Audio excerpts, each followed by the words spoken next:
You know what? I'm going to name drop somebody. Okay. Because I'm going to tell you what changed about this. We used to have people pick surprise prompts out of a very special CBR fishbowl.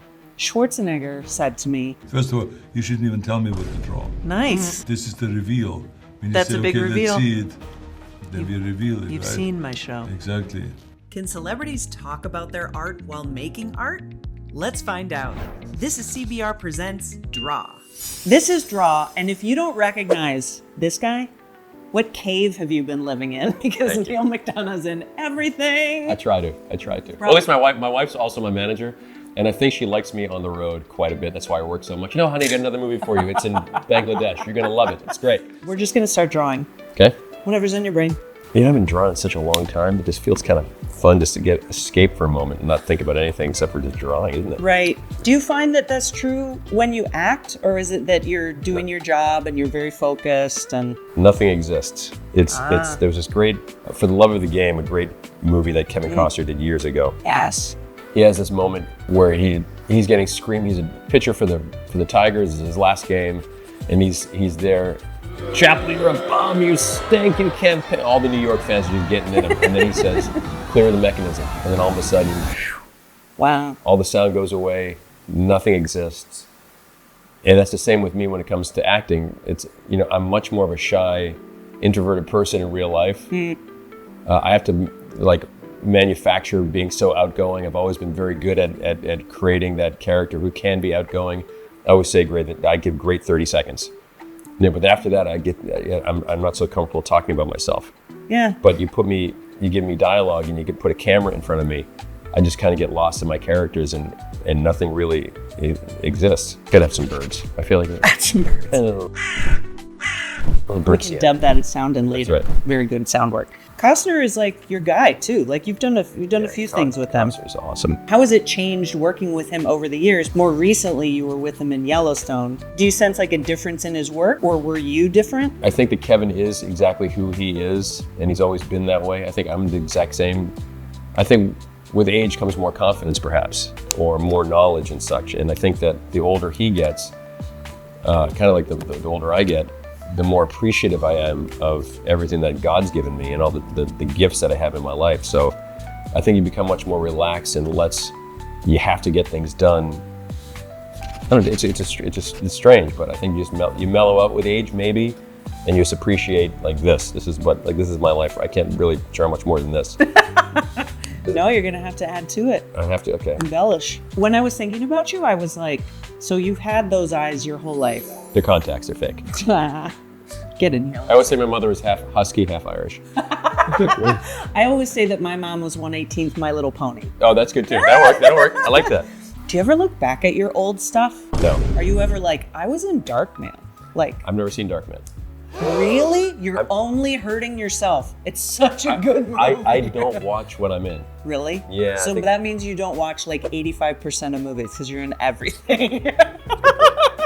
I still haven't seen Yellowstone. I never saw Desperate Housewives. I haven't seen. Wow. I haven't seen Band of Brothers since it came out. You got an Ensemble SAG nomination for Desperate Housewives, didn't you? Yes. Yep. We won that one, I think. Yeah. I think it's just, as an actor, I don't like to look backwards to see what colors I'm using and keep borrowing from that palette. Oh. I kind of try to always make it different, and it's a different thought process with every actor. And being a method guy, it's kind of, if I'm watching my old stuff, then I'm not really being the character that I am now. So, will I look back one day, maybe? Did I have to, if I'm producing something like Last Rodeo, I had to see a bunch of times because editorially, I'm a producer in the film, a writer with my wife, Reve, and that's different. But to watch Tulsa King, we just did KTLA, and I saw a clip of Tulsa King. I don't watch it, so I was like, wow, that's interesting. That guy's, whoa, he's mean. Just when you think Cal is down, just when you think, oh no, he's governor. Well, this is great. About a year and a half ago, after we did the first season, which is season 2, we were sitting on a plane with David Glasser, the producer of all of Taylor's stuff, and Reve says, "Tell him now." Like, no, he doesn't want to hear that. Just tell him your idea. I'm like, okay, David, because I wasn't sure if I was coming back next year or not. I thought this is season 3, I'm all done. This could be great. I had an awesome time. I'm all done. And I said to him, I want to come back as the governor of Oklahoma next year. And he just stares at me. And he goes back to reading his thing, whatever he's reading. I'm like, I'm not sure if that went well, honey. You know, and then 3 weeks later, I said, Neal, welcome back. You're going to be back for Tulsa King. Here's the first script. Cal Thresher running for governor.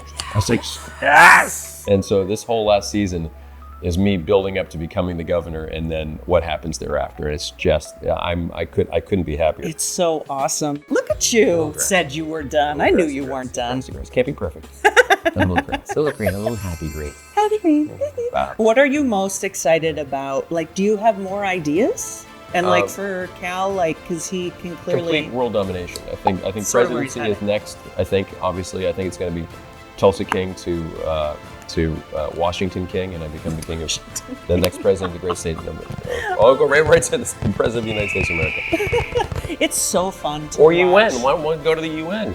Cal Thresher is the head of the UN. Might be a whole different thing. It's chilling Coming because from a guy I who's see not it. political. Right, exactly. But I see it happening now. It's so delicious watching you and Stallone He's awesome. go toe to toe with each other. It never ends well for anyone in the general vicinity. Well, It's great. the first, I've told the story, the first scene I had on season 1, and I'm kind of fearless when I become a character because I'm not Neal anymore. I'm Cal Thresher. And what is Cal Thresher? Cal Thresher is a shark.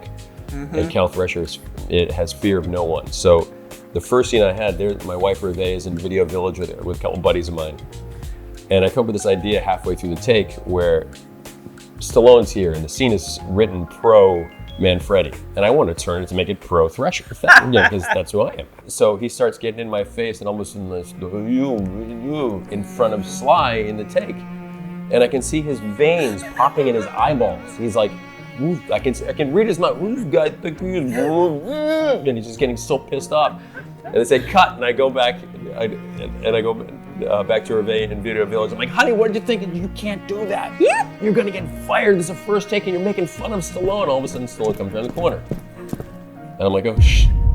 And he's looking like a pit bull, like he's gonna rip my head off. Yeah. And he just stares at me and goes, you got some balls. And he comes in, he gives me a big hug, and that was it. That and then was it. A friendship was cast at that point, and you know, there's a trust in the confidence in both of our approaches to our characters and our acting that we love so much. And so to be around a guy like Sly it's infectious to everyone. That if you are who you are, you're true to your character, everything is possible. And then that's what we do. Who is one person you would love to act with that you have not yet done? Because I can't think of many. Wow. There were 2 that I always wanted to work with, and now I can't. One was a guy that I have stolen from more than anybody, actor-wise, throughout my career. You probably wouldn't notice it, but he's always kind of in the periphery of my thoughts. There were 2 movies when I was a kid, and these 2 movies kind of made me think, I'd like to do this for a career. One was The Sting. Oh, God. And I had a great afternoon one time with Robert Redford about 25, 30 years ago. And he was the greatest guy. And we were both like, okay, one of these days we're gonna do something together. And the other one was The French Connection. And Gene Hackman to me is the pound for pound champ. And I wanna have the opportunity to work with those guys. So I've worked with just about everyone else that I've ever wanted to work with. You know, I had a great childhood and great parents who allowed me to do things, but then I met my wife Reve when I did Band of Brothers, and she is... Sounds really like y'all have an amazing partnership. I die. Thank you. I say the same about my husband. Bless you. But she's like, go, have faith. You have the confidence, you have the talent to do anything you want. Go. You know, I started writing scripts, and everyone's like, well, you can't write scripts, you're an actor. She said, well, that's the dumbest thought process I've ever heard. You know, you understand what acting, so go write some scripts and let's see if we can get them made. And then we got into business with Angel Studios, with The Shift and Homestead, now The Last Rodeo, and the next one that we have coming out, The Wicked and the Righteous. And y'all were very ahead of the curve with Angel as well, because their name is on my radar a lot these days. Like great movies like Sketch came out through them. Yeah, Sketch was great. Yeah, you know, actually drew with Tony Hale. Did you really? Yes. Oh, that's awesome. Absolutely, he drew a McFlurry. I didn't do that. I went so different. Sharp pivot to how you are Marvel and DC. Well, I don't know how I got there. Were you a comic book kid when you were growing up? Yeah, I mean, to an extent, yes. I was I like the gray. It's a nice touch. Right? I was Thanks. always, that's right. Growing up in a motel that I did, my parents owned a small mom and pop motel in Cape Cod, Massachusetts, and that was my childhood. Oh. So if I sat down for more than 30 seconds, my father would say, go mow the lawn, go bring a refrigerator to 219, go fix the thing, go do the widget, go dig a ditch. And literally, he would make me dig a ditch while I was sitting around. So the only time that I didn't have to dig any ditches or anything is when I was practicing my sports. Aha. So I would sit in front of my wall that I spray painted this little strike zone. In the spring and summertime, I would throw a million baseballs into it. And in the wintertime, I would shoot puck after puck for hours because I knew if I went into the office or I went into the kitchen, my dad would make me go back outside and do some work. So he created such a discipline in me as a kid that, it worked. Hey. And it got me a great college education through sports and baseball and hockey. And that work ethic just really kind of helped out really well with my acting career. Yeah, because having discipline is challenging when you have sort of a more traditional job, but it's like, I think eons harder when you have a non-traditional job in the arts. That's right. Because it's like, how do you be disciplined to be like an artist? That's very self-driven. It is, yeah. A lot. To be a driven artist is you would think the antithesis to what it should be. It's like, if you're an artist, you just chill and relax and let things organically come. Well, that's just not me. I'm like, go create something, go build something, go write new scripts, go try new choices as an actor, go try new foods, go flip your thought process, go read different books that you wouldn't think you would necessarily read, so your mind will expand in a different way so you can be a great actor. All right, shall we reveal? Okay. Draw. Boy. Here we go. So, Please, explain. Reve and me sitting on the beach, overlooking the ocean. And there's our 5 kids frolicking in the water. There's my 2 dogs, more like rats. I'm not a very good drawer, but the stick figure legs, I mean, come on, that's pretty impressive. The sun always representing life and God and my relationship and my faith in God. Hopefully you're wearing sunscreen in the drawing. Lathered. I was Irish, at my white. son's football game yesterday and I was wearing shorts and people were like, dude, you have the whitest legs I've ever seen in my life. What are you gonna do, Irish? That's why you play characters that are so mean. You're so angry you can't get any color. Give me that tan. And that's kind of in the grassy is always I greener, love it. and some palm trees in Southern California. And don't forget, Oh, you gotta have birds. I love birds. I'm a big bird guy. okay, I don't know what Wow. I was doing, but I drew a teddy bear astronaut. He's very far out. No. Yes, you're welcome. And then these guys, they made. Tell me a little bit about this guy. Where did you go with this guy, and how did that come up from outside of your inner beings?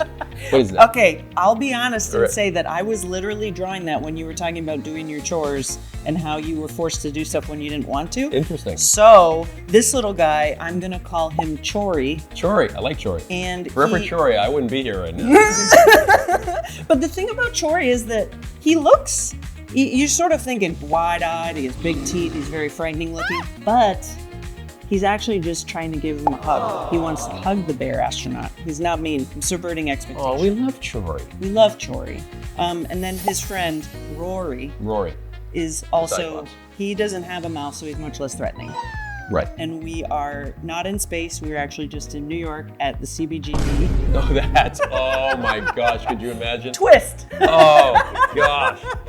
What other things can we look forward to right now? Last Radio just came out, obviously, a couple Yeah. months back, and it's just killing it in sales. And thank you, everyone, for supporting the Last Rodeo and Angel Studios. And Hopefully it won't be quite the last rodeo.